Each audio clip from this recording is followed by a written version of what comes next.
শুনছেন মায়ের গল্প। এবারের গল্প কাম্পুচিয়ার রূপকথার। গল্পের নাম কেমন বিচার। লিখেছেন অপূর্ব কুমার কুণ্ডু। এক জমিদারের এক পরমা সুন্দরী কন্যা ছিল।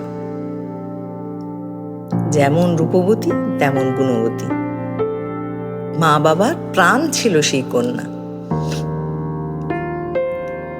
তাকে চোখে হারাতো। সেই কন্যাকে বিয়ে করবে বলে একদিন এক যুবক এসে জমিদারের সামনে দাঁড়ায়। অচেনা যুবককে দেখে তো জমিদার বাবু অবাক। কোনোদিন দেখেনি, কি ব্যাপার। জমিদার জিজ্ঞেস করে সেই যুবককে, কি চাও বাবু? যুবক ঘাবড়ে না গিয়ে বলে, আমি আপনার কন্যাকে বিয়ে করতে চাই। জমিদার তো অবাক চোখে তাকে দেখতে থাকে। এটা সাহস না দুঃসাহস?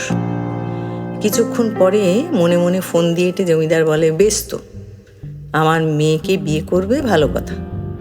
তোমাকে বলে রাখি, আমার একটা শর্ত আছে। তখন সে যুবক বলে, কি শর্ত? বলে, একটা কঠিন ব্যাপার, এই শর্ত যদি পূরণ না হয় তাহলে কিন্তু তোমার প্রাণটাও যাবে। যুবক তখন বলে, আগে বলুন শুনি, তারপর না হয় ভাবা যাবে।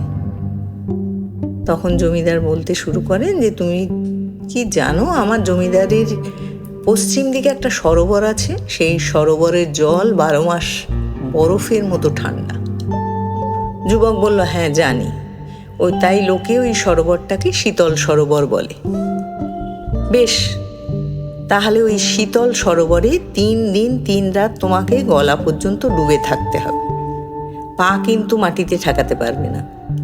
এই শর্ত যদি পূরণ করে আমার সামনে এসে দাঁড়াও, তখনই আমি আমার মেয়ের সঙ্গে তোমার বিয়ে দেব।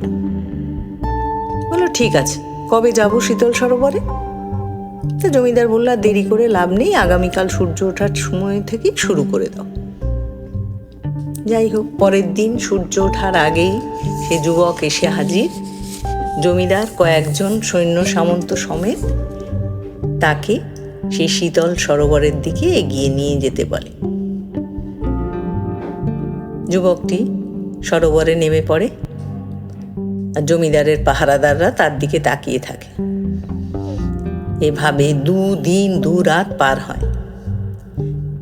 জমিদারের পাহারাদারদের একজন এসে জমিদারকে বলে, হুজুর, ও তো 2 দিন 2 রাত দিব্যি পার করে দিল, আর 1 দিন 1 রাত বাকি।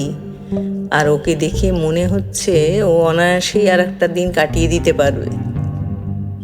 জমিদারের তো তখন কপালে চিন্তার ভাঁজ পড়ে, কি করা যাবে। এই ভাবতে ভাবতে একটা মতলব ঠিক করে ফেলে। সেই দিন যখন রাত্রি হয়েছে, যুবক ভাবে, আজকেই সেই শেষ রাত, আজকের শর্তটা পূরণ হলেই জমিদারের মেয়ের সঙ্গে তার বিয়ে হবে। আকাশে অগুন্তি তারা, সে আকাশের দিকে তাকিয়ে থাকে। হঠাৎ দেখে কিছু দূরে পাহাড়ের চূড়ায় আগুন জ্বলে ওঠে। সে আগুন দেখে মনে মনে ইচ্ছে হয়, তার ঠান্ডায় জমে যাওয়ার হাত পাগুলো যদি একটু সেঁকে নিতে পারত। তারপর ভাবে, না, আর তো একটাই রাত, একটু কষ্ট করে তাকে কাটিয়ে দিতে পারলেই হলো। আস্তে আস্তে রাত ফুরোয়, পূব দিকে সূর্য ওঠে। সে তখন শীতল সরোবর ছেড়ে উপরে উঠে আসে। কিছুক্ষণ মাটিতে শুয়ে থাকে, তারপর পাহারাদারদের বলে, যাও, তোমাদের মালিককে গিয়ে বলো আমি আসছি। জমিদার তো বিচলিত হয়ে পায়চারি শুরু করে দিয়েছে। এমন সময় সেই যুবক তার সামনে গিয়ে বলে যে, আমি তো শর্ত পূরণ করেছি, এবার তাহলে আপনি আপনার কথা রাখুন। জমিদার বলে, 3 দিন 3 রাত শীতল সরোবরে ছিলে, বাইরের থেকে কোনো তাপ পাওনি? তা যুবক তখন বলে, তাহলে আপনার পাহারাদারদের কাছেই শুনে দেখুন। জমিদার বলছেন, আমি কারোর কাছে শুনতে চাই না। গত রাত্রি পাহাড়ের চূড়ায় আগুন দেখেছো না? যুবকটি বলে, হ্যাঁ, পাহাড়ের চূড়ায় আগুন জ্বলে উঠতে দেখেছি। জমিদার বলল তখন, তাহলে আর কি বলছি, ওই আগুনের তাপ তো তুমি দেখেছো। আগুনের ছায়া ওই শীতল সরোবরের জলে পড়েছিল তো, তাতেই তো তোমার শর্ত ভঙ্গ হয়ে গেছে। সুতরাং তুমি দূর হয়ে যাও, আর কোনো প্রশ্নই নেই। তবে তোমার প্রাণ আমি নেব না, তুমি চলে যাও এখান থেকে। যুবকটা আর কি করে, সে কাঁদতে কাঁদতে বাড়ি গিয়ে সব ঘটনা এক বিচারকের কাছে গিয়ে বলল। বিচারক আবার জমিদারকে ডেকে পাঠালেন। এদিকে যেই বিচারক জমিদারকে ডেকেছে, জমিদার বুঝতে পেরেছেন, তাই প্রচুর উপঢৌকন নিয়ে জমিদার বিচারকের বাড়ি হাজির হলেন। সেটা দেখে বিচারক করলেন কি, সমস্ত দোষ যুবকের উপর দিয়ে দিল।